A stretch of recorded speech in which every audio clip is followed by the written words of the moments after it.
হয়, আজি আমাৰ কয়াকুছি গ্ৰন্থ আৰু বাণিজ্য মেলা 10টা বছৰ অতিক্ৰম কৰিছে আৰু আজি আমি এতিয়া শোভাযাত্ৰা কৰি আছোঁ। খুব ভাল লাগিছে।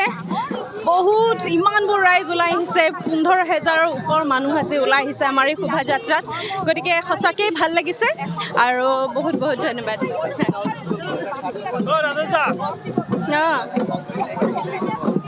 সঁচাকৈ শিক্ষা আৰু কালচাৰ অবিহনে আমি একোৱেই কৰিব নোৱাৰোঁ, হয়নে? গতিকে তাৰে উদাহৰণ আমি আজি ইয়াত দাঙি ধৰিবলৈ সক্ষম হৈছোঁ, য'ত ইমানবোৰ মানুহ ওলাই আহিছে শিক্ষাৰ বাবে, আমাৰ গ্ৰন্থমেলাৰ বাবে, আৰু লগতে ইমানবোৰ সংস্কৃতি আমি দেখা পাইছোঁ, ইমানবোৰ বিভিন্ন কালচাৰৰ কাপোৰ কানি সাজ পোছাক পিন্ধি মানুহ ওলাই আহিছে, ষ্টুডেণ্টছ ওলাই আহিছে। বহুত ভাল লাগিছে এই পৰিৱেশ দেখি। অসমবাসী ৰাইজক এইটোৱে ক'বলৈ বিচাৰোঁ যে আমি যিখন অসম বিচাৰোঁ, আমাৰ সোণৰ অসম, য'ত কোনো ধৰণৰ জাতি ধৰ্ম নিৰ্বিশেষে সকলো মানুহ শান্তিত জীয়াই থাকক, মই ভাবোঁ যে আজি তাৰে এটা উদাহৰণ আমি দাঙি ধৰিবলৈ সক্ষম হৈছোঁ। গতিকে আমাৰ অসমখন সদায় এনেকৈয়ে থাকক, শান্তিত থাকক, কোনো জাতি ধৰ্ম নিৰ্বিশেষে সকলো মানুহ জীয়াই থাকিবলৈ যাতে সক্ষম হয়।